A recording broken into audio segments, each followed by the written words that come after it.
La Universidad Tecnológica de Ocosingo presenta Mecánica de Materiales por Andrés Cruz Romero, Sebastián de la Rosa Pérez, Carlos Antonio Rubio Martínez, Iván Ortiz Parada y Shanice Acuahuil Cielo.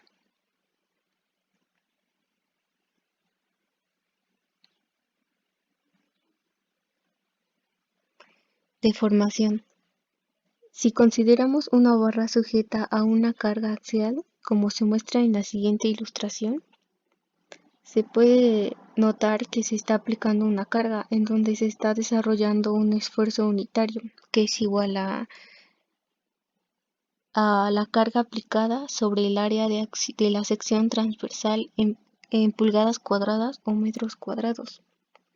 La barra se alarga ligeramente debido a la aplicación de la carga. A estos cambios de longitud se conocen como deformaciones. Una deformación es el cambio de la longitud de una parte. Las definiciones de deformación total y deformación unitaria se necesitan en la solución de muchos problemas.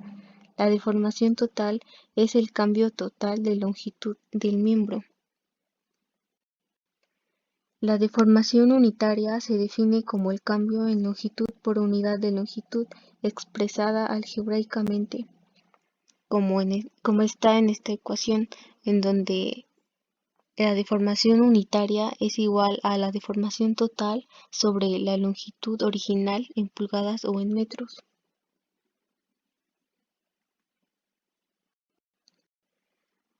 Para el cálculo de la deformación, tenemos este ejemplo, que si un miembro se somete a una fuerza exterior axial, como se muestra en esta figura, la barra se deforma. Esto es razonable, ya que a mayor carga, mayor deformación, y a mayor longitud de varilla, más moléculas se presentan en cada fibra. Por consiguiente, el alargamiento acumulado de cada fibra será mayor. La deformación es inversamente proporcional al área, ya que a medida que aumenta el área se presentan más fibras para soportar la carga, y cada fibra soportará una menor parte de esa carga. Para convertir esta proporción en una ecuación, debe incluirse la constante de proporcionalidad. Esta constante es el inverso del módulo de elasticidad de Young. La ecuación para la deformación total de una barra cargada axialmente es: la deformación total es igual a la carga aplicada por la longitud dividida entre el área de la sección transversal por el módulo de elasticidad. Las ecuaciones son las mismas, excepto que en esta última se tiene una forma más conveniente para resolver problemas que involucran cambios de longitud.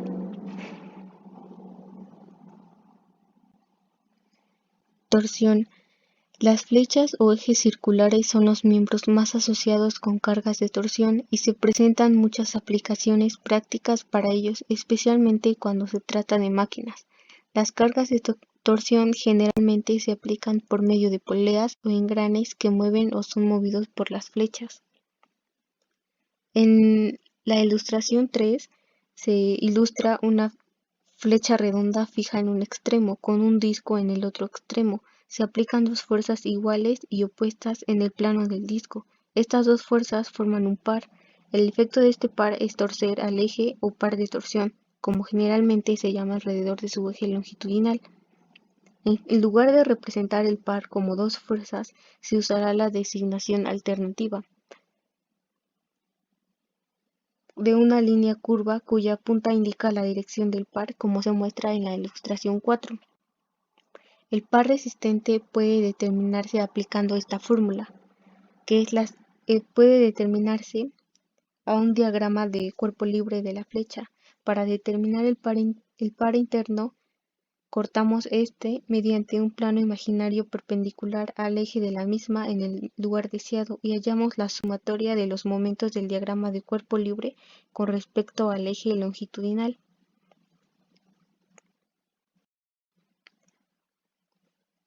Otro método común para aplicar cargas torsionales se ilustra en la figura 5. En este caso se aplica una carga a una distancia r del eje longitudinal. Por estática, la flecha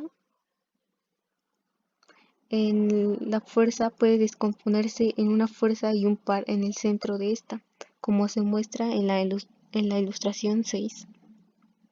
En este caso, la flecha está sujeta a un par que la hace girar respecto a su eje y también a una fuerza. Si la flecha está apoyada en el punto de aplicación de la fuerza, el problema es de torsión.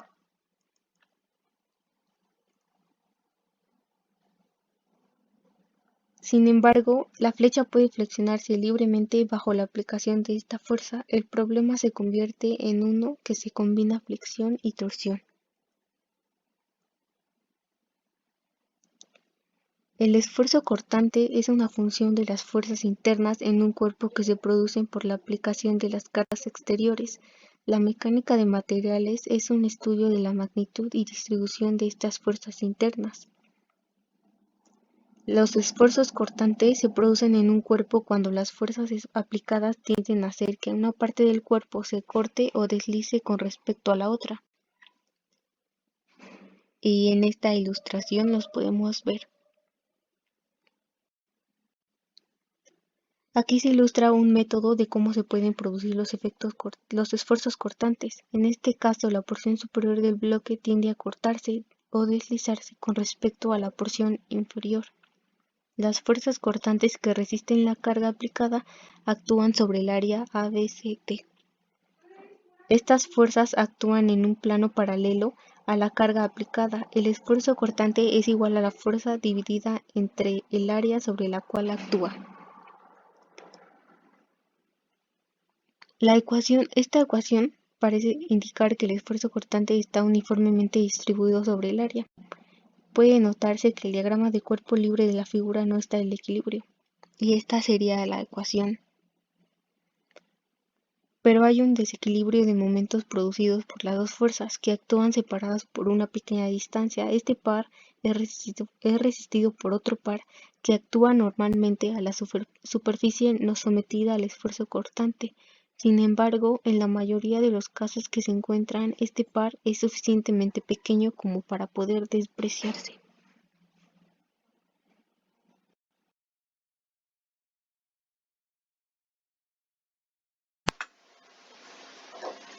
Esfuerzo térmico. Cuando hablamos de un esfuerzo térmico, nos referimos a la deformación de un material y o una pieza debido a un cambio de temperatura. En el análisis de problemas, nos referimos a la diferencial de T1 respecto a T2. Y bien, aquí les presento una fórmula que es epsilon igual a alfa por el diferencial de T1 y T2. Las fórmulas que se usarán para el esfuerzo térmico serán expansión térmica, donde la diferencial de T básicamente es una resta de las temperaturas T1 con T2.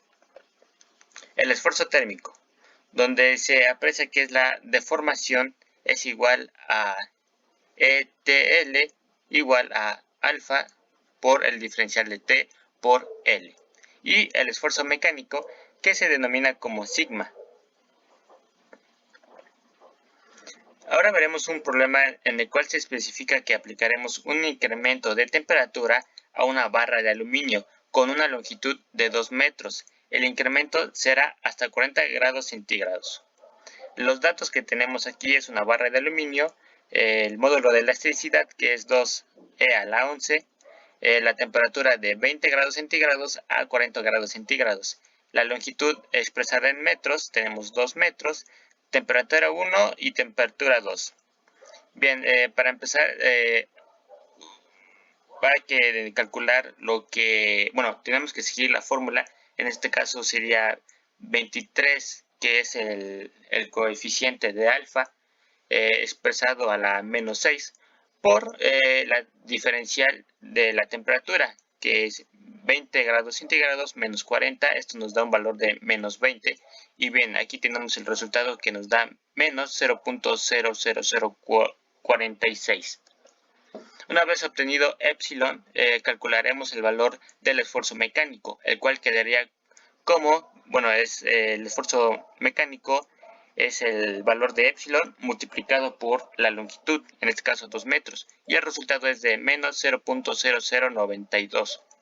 Por último, calcularemos el valor de epsilon, que se refiere al esfuerzo mecánico. Usando las fórmulas, nos quedaría como menos 0.0092 por 2e a las 11, que estaría multiplicando el módulo de elasticidad. Y bien, eso nos arroja un valor de menos 184,00000, que esto también expresado en megapascales quedaría como 184 megapascales.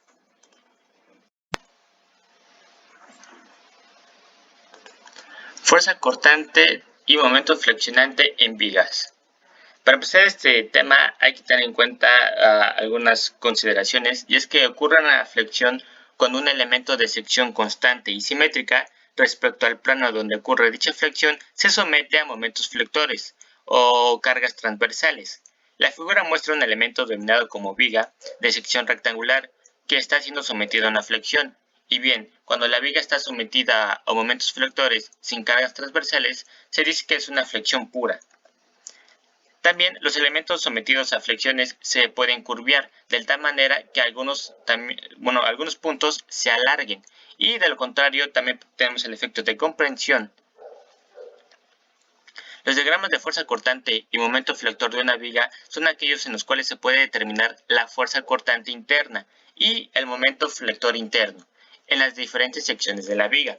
Entonces, de estos diagramas se puede determinar las secciones de mayor momentos flectores y mayores fuerzas cortantes.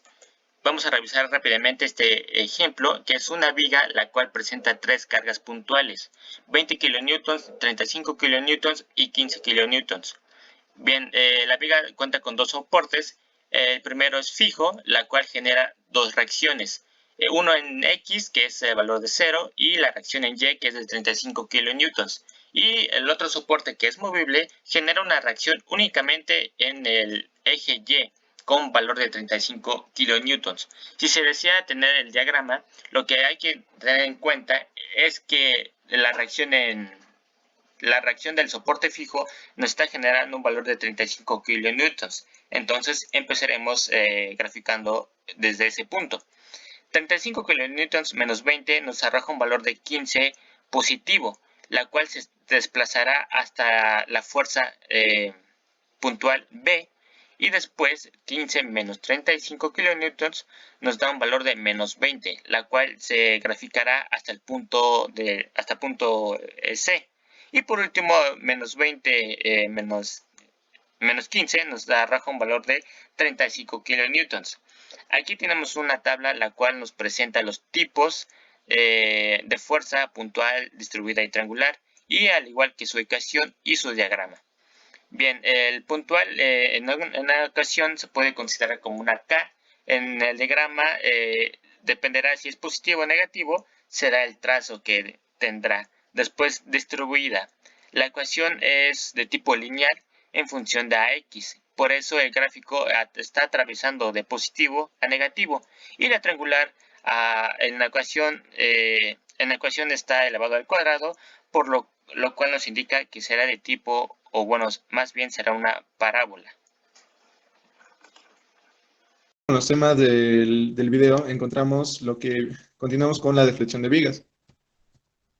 Ya que el diseño de las vigas se rige bajo la frecuencia por la rigidez en lugar de la resistencia, el cálculo de las deflexiones es un componente integral del análisis de vigas, que constantemente se requiere la determinación de la deflexión, ya que esto puede afectar a no solo la viga, sino la estructura. Un ejemplo sería el torno, en donde las deflexiones deben mantenerse por debajo de las tolerancias dimensionales de las piezas que se están mecanizando. Es así como establece una ecuación en donde indica la variación de la pendiente de la viga va a ser igual al diagrama va a ser igual al área bajo el diagrama de los momentos deflexionantes por la variación en el eje X comprendido entre estas secciones, dividido entre el módulo de elasticidad por la sección transversal alrededor del eje neutro. Existen varios métodos para solucionar la deflexión de vigas. Uno de ellos es el método de la doble integración, en donde partimos de la ecuación, ya que la pendiente de la diferencial, tanto en x con respecto a y, es demasiado pequeña y al elevarse al cuadrado se vuelve despreciable. Obtenemos dichas relaciones, en donde la curvatura de la viga se relaciona con el momento flexionante, para así despejar esta doble integral y obtener la solución de la deflexión de vigas por la doble integración. El siguiente método es el método de momentos. El primer teorema nos establece el cambio de la pendiente entre dos puntos, punto A, punto B, de una viga, que es también la suma de estos mismos cambios angulares entre las dos secciones, lo cual se puede expresar en la primera fórmula viene siendo lo mismo que en la siguiente. El segundo teorema nos establece eh, una relación de igualmente de un punto A un punto B, en donde la distancia del punto B desde la tangente de la curva elástica del punto A se le llama desviación tangencial de B con respecto al punto A. Dado que las pendientes son muy pequeñas, obtenemos la siguiente relación geométrica, para así obtener que la desviación de cualquier punto situado desde una viga cargada con respecto a la tangente trazada por cualquier otro punto se expresa por la segunda fórmula del segundo teorema. Terminando con la deflexión de las vigas, tenemos el método de superposición, que nos permite analizar separadamente los efectos de dos cargas y después combinar los resultados para obtener la resolución. Para este método se requiere el acceso a tablas en donde se enumeran fórmulas para pendientes y deflecciones de varias cargas, como se muestran en la tabla que tenemos en imagen. El siguiente tema es, encontramos lo que es elementos básicos finitos. Los elementos básicos finitos es un método numérico para el que nos permite solucionar problemas de ingeniería con un alto grado de complejidad para cargas complejas no distribuidas, determinación de propiedades de los materiales y pues formas geométricas realmente muy, muy complejas. Para empezar con los temas de elementos finitos, encontramos el método de la matriz de rigidez, que establece prácticamente tres teoremas de compatibilidad, tres postulados. Uno es compatibilidad, equilibrio y linealidad. Estos postulados, el postulado de compatibilidad establece la deformación de una función continua que tiene un valor en cada punto. El equilibrio establece que tanto que la estructura globalmente como cada parte de la misma, y en particular cada nodo de la pieza, está en un equilibrio estático. Y el de linealidad es una hipótesis que supone la ley del comportamiento del material asemejando a una linealidad. Para efectos prácticos, se divide la pieza en secciones, se establecen ecuaciones de dichas secciones, después se resuelven los coeficientes de K, ya que se establecen cada secciones como si fuera asemejándose a un resorte, y aplicar la ley de Hooke. Se resuelven los coeficientes K, se construye la matriz para finalmente resolverla y obtener los resultados. Seguimos con los temas de elementos finitos.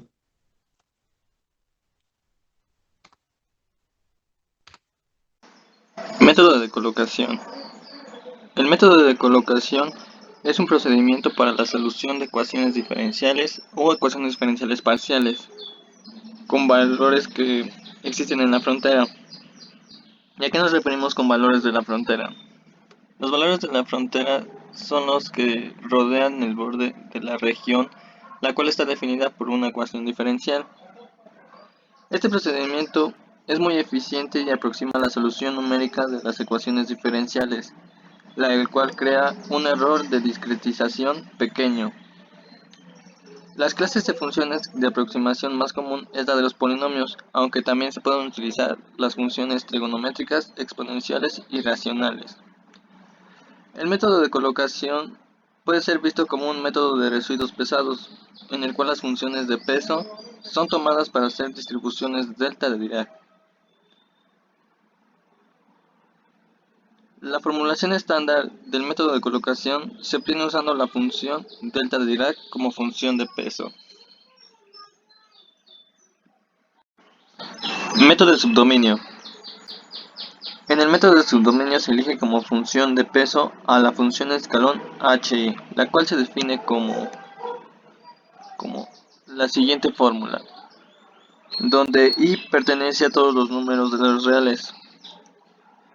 Una vez sustituyendo la ecuación de la función escalón en la ecuación de peso que ocupa el método de colocación, vamos a obtener una nueva ecuación, la cual significa que el método de subdominios forza a que los residuos sean cero en forma promediada en los subdominios escogidos en el dominio del problema.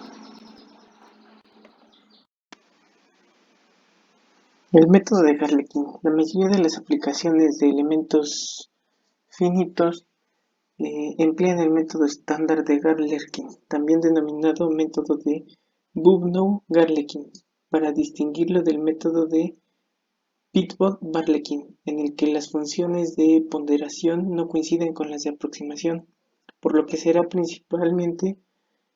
principalmente se considera lo siguiente. Para empezar, hay dos aspectos más importantes que caracterizan el método de Galerkin. El primero,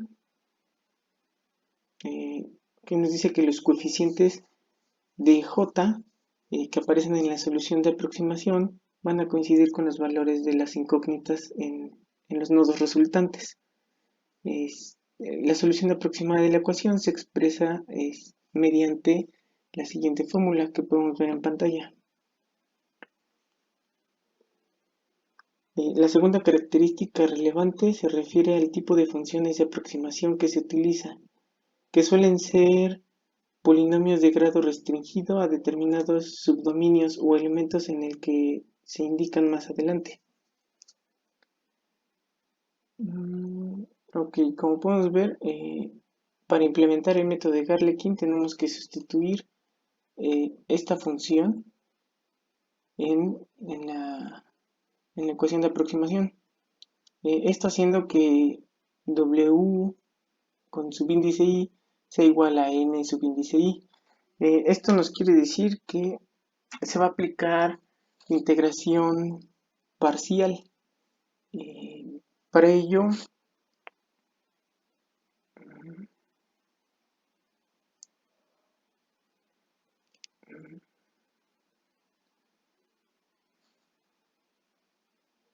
una vez que se aplican las parciales, finalmente, para que pueda representarse de forma más exacta la función, tenemos la siguiente ecuación, que esta va a ser nuestro resultado. Solo se sustituyen esta expresión en las diferentes partes de la ecuación general y como respuesta nos da la matriz de rigidez, y ya una vez resolviendo la matriz de rigidez tenemos el método de aproximación.